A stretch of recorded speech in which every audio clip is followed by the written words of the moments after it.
Hi guys, welcome back to my YouTube channel. My name is Vijeta, and today we shall be continuing from where we left off. So, we were discussing other minor works by Shakespeare, and they are Henry VIII, The Two Noble Kinsmen, Sonnets of Shakespeare.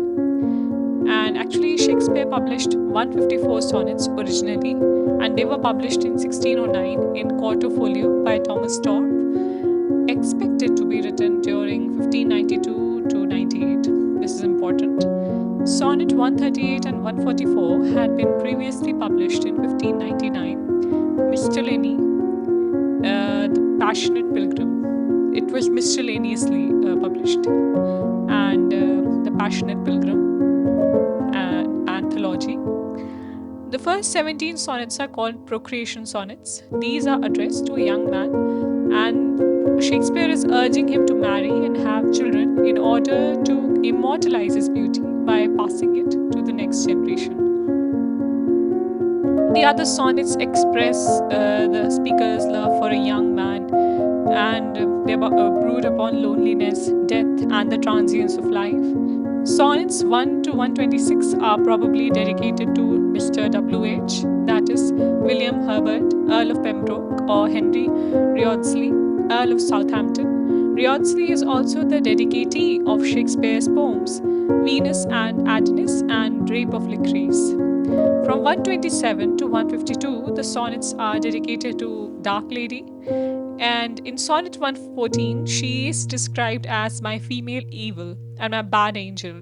She is identified as Eileen Florio or Lucy Morgan, a fallen woman also called Lucy Negro or Emilia. Now, these sonnets are called Dark Lady sonnets. The poet speaks of a mysterious and beautiful mistress who has black hair and raven black eyes.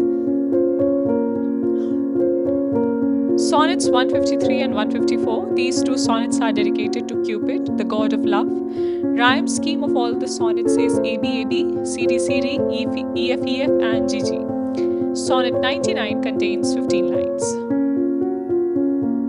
The important sonnets are Sonnet 1, from fairest creature we desire increase. And this is the first among the procreation sonnet 1 to 17, which are. And in these sonnets, the poet persuades his friend Mr. W.H. to start a family so that his beauty can live on to the next generation through his children. And sonnet 18 is Shall I compare thee to a summer's day?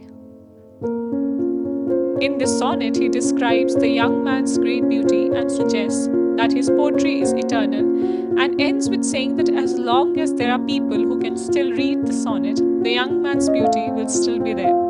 Shakespeare's gay attitude is revealed in this sonnet. Sonnet 30 went to the sessions of sweet, silent thought. That is the sonnet. And in this sonnet, the poet enumerates the sorrows and losses in his life. The poet realizes that the memories of his friend offer comfort to him from past sorrows. Sonnet 33 is Full many a glorious morning have I seen. This poem is about the loss of a loved one. Sonnet 104 is To me, fair friend, you never can be old. In this sonnet, Shakespeare expresses the love one person has for another by showing how the beauty of loved ones does not change in the eye of a lover. Sonnet 126, O thou, my lovely boy, who in thy power? It is in the form of 12 lines consisting of 6 rhyming couplets. And it seems it is about anticipating the death of a fair youth. The famous expression sickle hour appears at the end. Sonnet 130, My mistress's eyes are nothing like the sun. Very popular sonnet. Actually, its rendition is also available on YouTube. My favorite is Alan Rickman's rendition. In this sonnet, Shakespeare expresses that my mistress is not the most beautiful woman, but she is no less beautiful than any woman that is described with false comparison. So that says something, and it's very beautiful. You should read it. He satirizes the usual way of loving a woman, praising her lips and her hair, the way she walks, and all the things that a young man may rave about when he thinks about his beloved. Sonnet 116, Love is not time's fool, though rosy lips and cheeks within his bonding sickle's compass come. that is Sonnet 116, love alters not with his brief hours and weeks, but bears it out even to the edge of doom. If this be error, and upon me proved, I never writ, nor no man ever loved. Now we come to Venus and Adonis.